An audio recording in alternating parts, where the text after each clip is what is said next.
Abayobozi b'amakuru bavuga ko bagiye gukoresha ubumenyi bakesha ABASIRWA mu guha umwanya inkuru z'ubuzima. Ibi ni ibyavuye mu mahugurwa yo kuva tariki 27 kugeza ku ya 31 Werurwe muri mwaka wa 2023 yabereye mu karere ka Bugesera mu ntara y'Iburasirazuba. Abayobozi b'amakuru muri bimwe mu bitangazamakuru byo mu Rwanda bitabiriye amahugurwa yateguwe n'ishyirahamwe y'abanyamakuru bakora inkuru z'ubuzima mu Rwanda ABASIRWA, bavuga ko aya mahugurwa azabagirira akamaro kandi akazabafasha mu kazi kabo ka buri munsi. Ni amahugurwa aba bayobozi bavuga ko yaje akenewe kuko ngo azababera umusingi mu mikorere yabo. Rutayisire Aisha, umuyobozi w'amakuru kuri Voice of Africa Kigali, avuga ko aya amahugurwa azamufasha mu kazi ke ka buri munsi.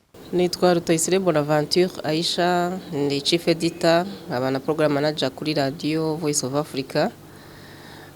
Muri aya mahugurwa ikintu nahakuye nka Chief Editor n'ubwo ndi Chief Editor ariko nkora n'ikiganiro cy'ubuzima, nize yuko navanyemo cyane yuko tugomba kwihata gusuzuma cyane cyangwa gukumira ibijyanye n'ibihuha biba bigaragara cyane mu baturage aho babivuga. Ugomba kubanza kureba aho icyorezo cyaje gituruka muri icyo gihugu, ibivugwayo, amashusho cyangwa amavideo acaracara ku mbuga nkoranyambaga, kubera ko niho akenshi kuri ubu ngubu dukura amakuru. Kureba kwitonda niba iyo shusho ari umwimerere cyangwa iyo video ari umwimerere n'ibiguha amakuru, no kubaza noneho inzego z'ubuzima niba icyo cyorezo cyaje ibimenyetso byacyo ukabanza ukamenya no ku background kugira ngo ukoremo inkuru nziza, cyangwa umunyamakuru utumye wohereje umubwire ibyo yitaho agiye kwitara.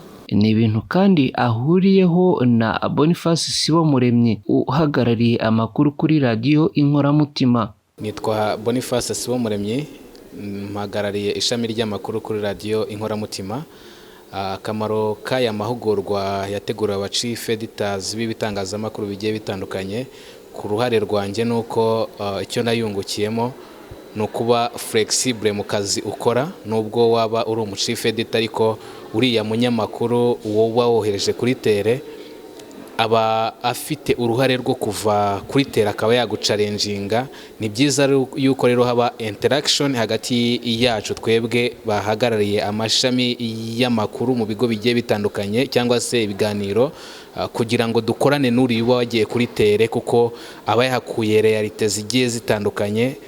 Icyo numva nakuyemo ni ukuvuga ngo ni ugukorana hagati yanjye n'umunyamakuru nohereje kuri tere, kugira ngo mbashe guhuza experience mfite cyangwa se ubumenyi mfite ndetse n'ubwo yavanye kuri tere, kugira ngo mbashe kubinonosora, hanyuma abadukurikira tubahe ibintu bifite ireme cyangwa se ibintu biri ku murongo nk'uko bikwiye. Umunyamabanga nshingwabikorwa w'urwego rw'abanyamakuru bigenzura mu Rwanda RMC, Bwana Emmanuel Mugisha, yasabye aba bayobozi guha umwanya inkuru z'ubuzima ariko bakanatanga umusanzu wabo mu guca akajagari kabarizwa mu itangazamakuru ryo mu Rwanda.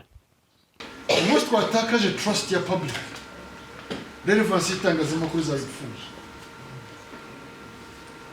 Niba tubona ngo freedom of expression, tukabona ngo access to information rights, naramuzi yuko narabigenzuye kandi ako bimeze, ngira ngo profession y'itangazamakuru uretse izindi nzego za leta mu bucamanza, parliamentary n'izindi, profession y'itangazamakuru kugeza uyu munsi niyo profession yonyine zikuri muri constitution. Article 38 ni irengero. So bigaragaza it's a noble profession.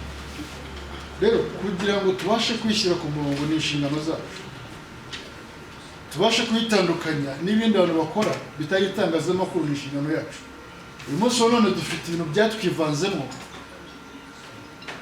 Umuntu aba afite kamera ari muri mu bukwe, batumye amakuru niyigereye. Umuntu aba ari kuri YouTube kubera ko yashoboye gutunga abantu kamera, akavuga ibyo bashaka byose, bati ni abanyamakuru. Ikintu kizaduhereza identity muri iyo space y'akajagari ni amahame twemera tukayaharanira tukemera yuko ayungura ibyo dukora byose kugira ngo bibashe kuba palatable cyangwa se kwemerwa na rubanda bitihise. Ntabwo tukiri abanyamakuru, natwe twabaye abandi bandi. Abanyamakuru kandi batemberejwe mu bice binyuranye hagamijwe kureba bimwe mu bikorwa bijyanye n'ubuzima, aho bageze ku mupaka uhuza u Rwanda n'u Burundi bagasobanurirwa uburyo abakoresha uyu mupaka bapimwa icyorezo cya COVID-19 mbere yo kwinjira cyangwa gusohoka mu Rwanda. Hano ku mupaka wa Nemba dushinzwe guskurininga cyangwa kureba abambuka abatambuka umupaka ko hari ibyorezo baba bafite. Mu byorezo dukunze kureba cyane, dukunze kureba ku cyorezo cya COVID, dukunze kureba ku cyorezo cya Ebola, dukunze kureba ku cyorezo cya hemorrhagic fever, dukunze kureba ndetse n'ibindi byorezo biba byadutse. Bityo dukurikije ibimenyetso tugahita dukumira ko umuntu yakambukana icyorezo. Iyo abatambuka umupaka bamaze kwakirwa kuri migration batugeraho babanje gukaraba intoki. Iyo bamaze gukaraba intoki tureba ko hari ibimenyetso mpuruza bafite kugira ngo tubashyire muri observation cyangwa mu kato k'igihe gitoya kitarenze amasaha 28. Muri ibyo bimenyetso turebamo umuriro, tukarebamo inkorora, tukarebamo ibicurane, tukarebamo kuba umuntu yagize umuriro mwinshi cyangwa ava amaraso ahantu hariho hose, afite uduheri se cyangwa aturuka mu gace bavuze ko harimo icyorezo. Aba kandi banasuye ikigo nderabuzima cya Nyamata berekwa imikorere y'ibitaro bigendanwa Mobile Field Hospital, aho umuyobozi w'ibi bitaro Dr. William Rutagengwa asaba abayobozi b'amakuru gufasha mu gutambutsa amakuru y'ubuzima azira ibihuha.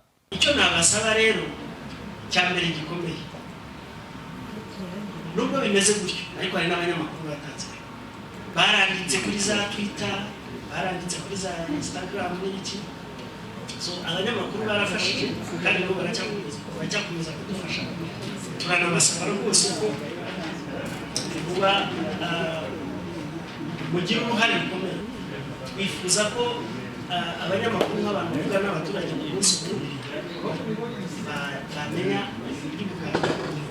ikindi cya kabiri cyane buriya mu bumenyi buke afite itangazamakuru abaho gusohoza. Turifuza kugabanya amakuru special mu bintu by'iki mu bya epidemiology, twaba tuzi ko uyu munyamakuru arafasha abaturage mu bintu bijyanye, afite amakuru ahagije kuri epidemiology. Epidemiology ni iki, bigenda bite, umuturage agomba kubona ayahe makuru ajyanye n'icyorezo, bigenda ibyo byose. Nyuma y'aya mahugurwa, umunyamabanga nshingwabikorwa wa ABASIRWA Innocent Bahati avuga ko intego bari bihaye ubwo bateguraga aya mahugurwa yagezweho. Nitwa Innocent Bahati, nkaba nkorera ABASIRWA nk'umunyamabanga nshingwabikorwa wayo. ABASIRWA ni umuryango wibumbiyemo abanyamakuru bandika ku buzima muri rusange ariko bita ku byorezo by'umwihariko nka sida n'iki cyorezo cyadutse cya COVID-19. Intego yacu nyamukuru yari yo guhuriza hamwe chief editors kuko nibo bafata ibyemezo kugira ngo inkuru zitambuke mu bitangazamakuru byabo. Kwari kugira rero twongere tubakangurire guha umwanya uhagije mu binyamakuru byabo cyangwa se mu nkuru zabo za buri munsi, kuko aka kazi kacu nako gukangurira itangazamakuru kubungabunga ubuzima biciye mu biganiro byabo n'inkuru zabo. icyo twabonye nubwo tutagiye mu bushakashatsi bwimbitse nuko inkuru z'ubuzima zidahabwa umwanya uhagije wenda bitewe n'inyungu z'abayobozi cyane ko inyungu z'inkuru z'ubuzima zidacuruzwa. Ni byiza rero kugenda dukangurira abayobozi cyane cyane abafata ibyemezo mu nkuru kumva yuko izo nkuru zidatambutse kugira ngo imyumvire y'abaturage aribo bakira inkuru nabo bumve yuko bagomba gufasha kugira ngo abaturage babungabunga ubuzima bwabo, nubwo byaba ari ubucuruzi ariko abumva amakuru bakira izo nkuru bumve yuko bagomba kwakira izo nkuru bafite ubuzima bwiza. Yemwe usibye nabo namwe cyangwa se n'abayobozi b'itangazamakuru nabo bumve yuko bagomba gukora bafite ubwo buzima bwiza. Intego yacu rero twavuga ko yagezweho kuko twari twatumiye ibitangazamakuru 60 bitwohereza abo bayobozi chief editors 60, nubwo ku mpamvu zitabaturutseho bake bagiye basiba, ariko twavuga ko dushoje turi hafi 57.